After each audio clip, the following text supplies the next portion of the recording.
Nós já estamos quase na etapa de conclusão. O professor Brito deve fazer uso da palavra agora, ainda com a mesa constituída dessa forma.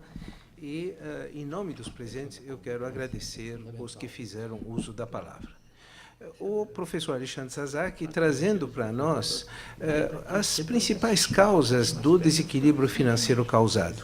É lógico que, se nós tivéssemos uma continuidade do crescimento da receita, essa crise não teria tido essa evidência. Mas não há ciclos contínuos de crescimento. Nós temos sempre momentos de prosperidade maior e momentos de escassez, e foi por isso que, em 2001, uma reserva previdenciária foi constituída e que acabou agora sendo utilizada para enfrentar esses desequilíbrios que foram descritos pelo Alexandre. Penso que as considerações do Alexandre nos lembram que, se cada uma das decisões tivesse sido tomada individualmente, nós não estaríamos enfrentando o desequilíbrio financeiro a partir de 2014.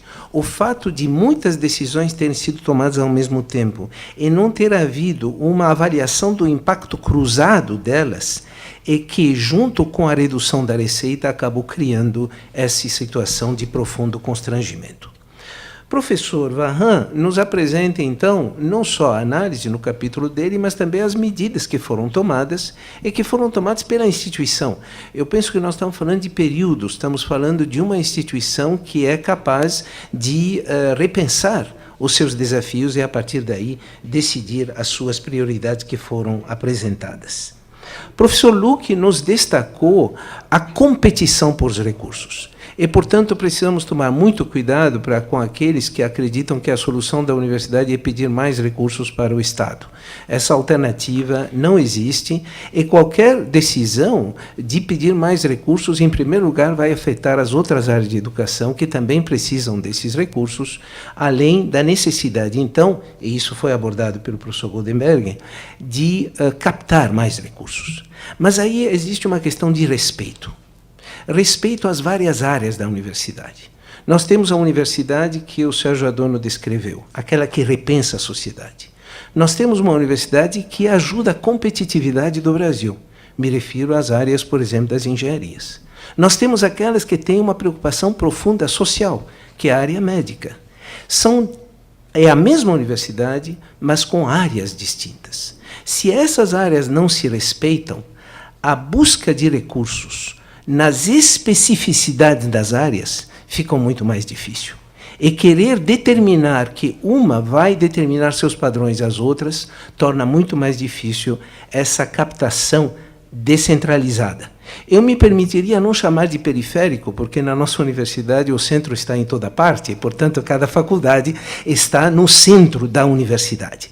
E talvez a reitoria deveria ser o centro mais discreto de todos. Ela é a viabilizadora das iniciativas das áreas do conhecimento. E, a partir daí, dando a ela o apoio necessário e equilibrando, porque elas são distintas, uma em relação às outras. Umas precisam de mais apoio, outras menos. Umas têm mais lideranças, outras precisam ser desenvolvidas. E o exemplo do Instituto de Estudos Avançados é o exemplo de uma iniciativa da administração central, mas que, a partir do nascimento dessa nova unidade, ela passa a ter a sua vida própria. Nina Ranieri nos traz o tema da profissionalização, e me parece que esse é um tema importante. Agora, é claro que, quando ela menciona em profissionalização, não significa a marginalização dos professores e dos servidores das decisões. Nós temos o caso norte-americano, onde o Provas praticamente decide o destino da universidade. Eu não acredito que, na nossa universidade pública, o professor vai ficar marginalizado. Mas ela tem toda a razão que certas atividades devem ser profissionalizadas, porque, diante da complexidade e volume de recursos, é preciso que tenhamos profissionais altamente competentes para lidar com essa magnitude da instituição. O professor Goldenberg nos mostrou alguns dados, e penso que esses dados são fundamentais para criarmos os benchmarking internos. nós precisamos nos comparar, tanto dentro da USP como fora dela. Os rankings vêm nessa direção. Algumas áreas da USP são entre as melhores do mundo. O que elas estão fazendo? Como podemos chegar até esses rankings? E esse é um tema que, ao meu ver, nos coloca, que está no capítulo do Goldenberg e que pode ser utilizado. Luiz Nunes nos lembrou a importância de entender a dinâmica externa e ajustarmos as nossas expectativas à evolução clara. É lógico que nós estamos num novo momento, nós não temos aqui para analisar as diferenças que tivemos na primeira década do século XXI e da segunda e aonde estamos indo para a terceira década. Mas é claro que precisamos ter essa capacidade de análise como instituição para modificar o nosso entorno. E do Sérgio Adorno, antes de passar para o professor Brito, eu quero destacar um aspecto, que são aqueles poucos professores que se dispõem a servir à universidade ocupando cargos de direção. São pessoas que se sacrificam, que seja como chefe de departamento, diretor, proreitor ou reitor. Muitos veem essas funções como funções de benesses. Quem passou por essas funções sabe muito bem que são funções extremamente árduas, porque o professor deve continuar construindo o seu látis durante todo o período e ainda assumir o que geralmente são os problemas que outros não resolvem. Nenhuma dessas funções é uma função onde se trazem boas notícias. Geralmente, quem está nessas funções vai receber o que os outros não resolveram. E, a partir daí, tem que ajudar a encontrar uma solução. Por isso, eu aproveito o comentário do professor Sérgio Adorno, apesar de todas as dificuldades que foram citadas, de dizer, valorizar aqueles que aceitam ocupar essas funções. Com isso, eu peço ao professor Brito fazer as suas considerações finais e, em seguida, nós vamos ainda ficar conversando aqui na sala.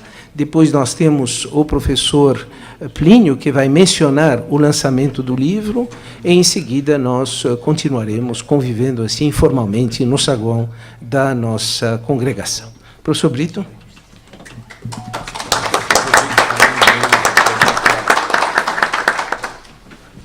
Eu queria fazer... O professor Jacques fez um belíssimo sumário do que foi discutido, e eu queria falar de dois pontos, quer dizer, são duas ideias que eu queria trazer para essa discussão. A primeira delas é a que eu tento sumarizar nessa figura, falando de resultado e de esforço, resultado e custo, que tem muito a ver com o que a Nina falou sobre a autonomia. Aí tem 4 curvas. A curva que está descendo está mostrando quantos % da receita tributária de São Paulo a USP usa, no seu orçamento genérico. O percentual lá, tantos por cento do ICMS, acontece que a receita tributária tem mais do que o ICMS, e vocês vão ver que a USP tem usado cada vez uma fatia menor da receita tributária do Estado de São Paulo. E as outras 3 curvas mostram 3 indicadores de resultado da universidade. A vermelha mostra o número de matrículas na graduação, a verde mostra o número de vagas oferecidas no vestibular, e a outra, que eu não sei bem que cor que é, mas que tem uma subida rápida ali num certo ponto, é número de matrículas na pós-graduação.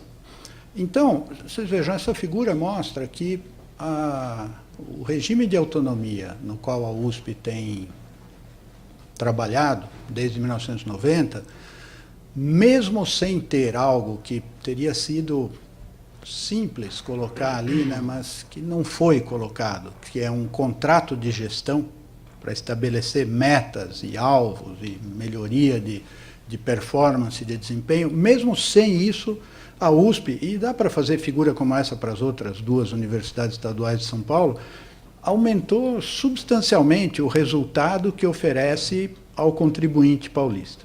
Certo? O número de as matrículas, o número de vagas, eu indexei como sendo 1 em 1995. Eu começo o gráfico em 1995 porque é a partir desse ano que o Brasil passou a ter uma moeda. que dá para fazer conta, porque com a moeda anterior aparecem coisas esquisitas quando você converte. Mas você veja, começou em 1 e ali os gráficos todos foram para 1,5, para 2, então o resultado é o dobro do que era. Tá certo? É 70% maior do que era e a porcentagem da receita tributária é menor que está sendo usada. Então,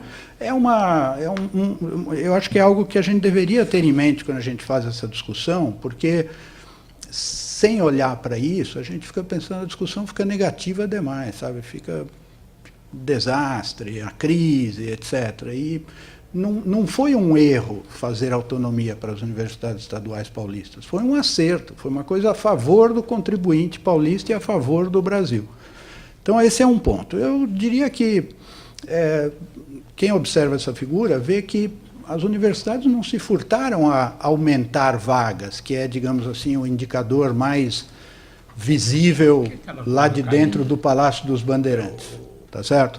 A oferecer mais vagas. Elas fizeram isso, e podem fazer, e têm feito.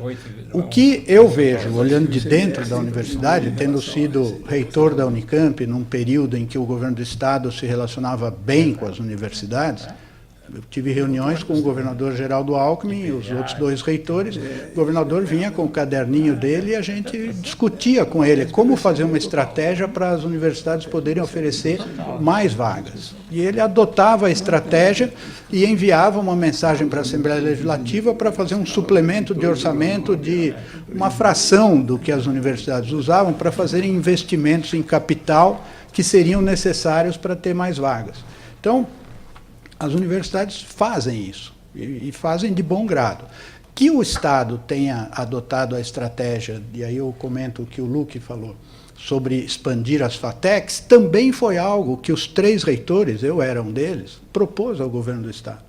Nós levamos ao governo do Estado a ideia de que está errado um sistema de ensino superior que só tem ensino superior público e ensino superior de 4 e 5 anos.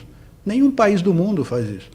Todos têm essa variedade que é o ensino de natureza mais profissional. E, portanto, o Estado de São Paulo deveria prestar atenção nesse assunto das FATECs e oferecer mais, inclusive, mas não porque exclusivamente, mas inclusive, porque uma vaga numa FATEC custa muito menos que uma vaga na USP, na Unicamp e na Unesp. E o governo do Estado fez isso com ótimos resultados para o contribuinte paulista. Então, vocês vejam que esse assunto de ter universidades que pensam nas estratégias ajuda o Estado e ajuda o contribuinte de maneiras multidimensionais. Então, esse é o comentário que eu teria nessa figura. O segundo e último comentário que eu queria fazer é o seguinte, é que a discussão, eu acho, está dominada demais, e com justificativas, então não é uma crítica, mas eu só estou falando que a gente precisa tentar achar um jeito de abrir o horizonte.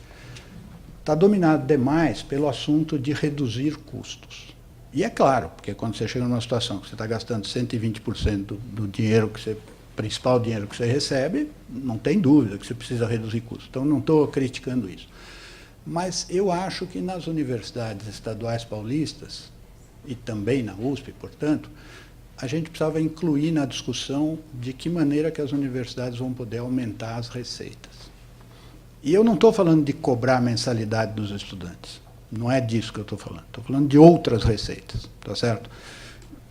As melhores universidades do mundo, aquelas com as quais nós queremos competir, a receita, mesmo quando elas são públicas, seja na Europa, seja nos Estados Unidos, a receita que vem do governo estadual ou nacional, dependendo do lugar, é sempre uma fração pequena do total de dinheiro que aquela universidade gasta por ano. Sempre, invariavelmente. Pega o sistema da Universidade da Califórnia, Pensilvânia, as universidades alemãs, as universidades francesas. Quer dizer, as universidades têm uma capacidade de adicionar receita àquilo, usar aquele recurso que ganham do governo, aquele recurso garantido, é muito importante que seja garantido, para gerar receitas adicionais que vão permitir que elas cumpram muito melhor o seu papel de educação, de pesquisa e de extensão. Então, essa história da receita adicional, eu acho que está pouco demais na pauta. tá certo? Ela está pouco demais, por exemplo. Isso é uma coisa que lá na FAPESP a gente vê. Quer dizer, os professores de uma universidade como a USP têm mínimo apoio da instituição para trabalharem com os recursos que eles obtêm da FAPESP. Isso acaba sendo um obstáculo. A quantidade de professores com os quais a gente conversa e que falam para nós, eu não peço um financiamento de um projeto temático porque dá muito trabalho para mim, professor. Tá certo? E eles têm razão, porque do jeito que as universidades estão organizadas, o trabalho acaba sendo do professor. Quanto mais dinheiro ele tem, mais ele vai perder tempo com coisas que não é pesquisa. Quando todas, de novo, as universidades com as quais a gente quer competir, tem lá um escritório chamado Grants Management Office, que esconde do professor e do pesquisador todo o horror de administrar o dinheiro que ele tem. Tá certo? Que é um horror em todo lugar do mundo, não é só no Brasil que é um horror. Então, procura aqui na USP, que unidades da USP têm um bom Grants Management Office, que ajuda o professor a preparar o projeto, lutar pelo projeto, gerenciar o projeto, fazer o projeto funcionar direito. Então, isso é iniciativa para aumentar a receita. Acontece que, na maior parte das universidades, não olham para essas receitas. Quer dizer, quantas vezes o Conselho Universitário da USP já se sentou para fazer uma discussão sobre quanto dinheiro da FAPESP, do CNPq e da CAPES vem para a USP? Para discutir como é que a gente poderia fazer para ter mais. Vocês frequentam o Conselho Universitário, vocês vão poder me dizer. Eu sei que na universidade que eu fui reitor, pouquíssimas vezes. Tá certo? Por quê? Porque considera-se que isso aí é uma coisa automática, uma responsabilidade individual do professor. Só que, se a instituição puder ajudar o professor a fazer isso, ele vai conseguir trazer mais receita para isso. E vai trazer mais overhead, mais reserva técnica, etc. Quer dizer, tudo isso aí precisa entrar na discussão, precisa ser visível. Aqui na USP, por exemplo, o professor Goldenberg mencionou a história das fundações. Quem é que discute no Conselho Universitário quantos milhões ou quantas dezenas de milhões por ano entram na USP por conta das fundações? São organizações que contribuem para a USP, tá certo? Mas precisava saber quanto que é, para daí você poder fazer uma discussão sobre como é que faz para isso ser mais e ser melhor, ser mais a favor dos objetivos da universidade.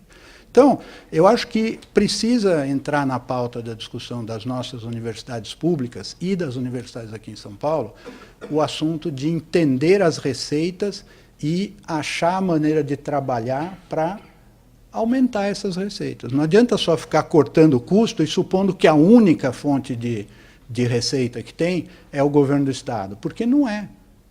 Senão seria impossível. Isso aí é uma das coisas que eu acho que a pessoa que lê jornal não consegue entender. Como é que ela lê o jornal e vê? A USP gasta 120% do que recebe. A pessoa pensa, mas na minha casa não dá para fazer isso. Como é que pode? Por um ano talvez eu consiga, mas no quarto ano não dá. É porque não estamos contando para as pessoas que tem outras receitas que ajudam isso a acontecer. Tá certo? Então, a história de entender as receitas direito é essencial, quer dizer, conhecer os dados para ter aquilo que o Luiz Nunes falou, de favorecer o debate, só que o debate sem ter os dados, em geral, não leva a coisa boa. Tá certo? O debate, quando tem os dados, fica qualificado e leva a conclusões que têm alguma racionalidade para ser utilizada e para beneficiar a qualidade das conclusões. Então, era disso que eu queria falar. Muito obrigado.